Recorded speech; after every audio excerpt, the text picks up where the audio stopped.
எல்லாத்துக்கும் காலை வணக்கம். இன்னையோட வெட்டி வேர் வந்து 121 நாள் ஆகிடுச்சு.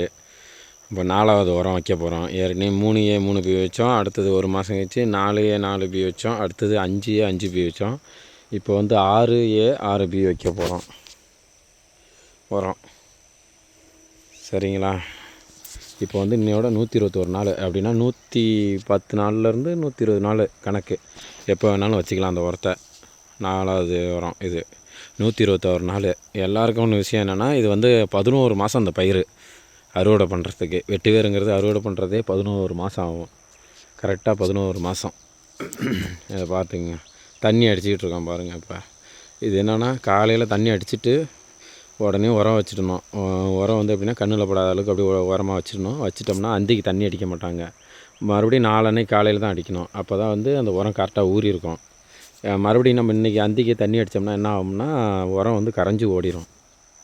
அதனால் என்ன பண்ணுவாங்கன்னா, இன்றைக்கி தண்ணி இப்போ காலைல நல்லா அடிச்சுட்டு உரம் வச்சுருவாங்க. உரம் வச்சோடனே நாளைக்கு தான் தண்ணி அடிக்கிற வேலை.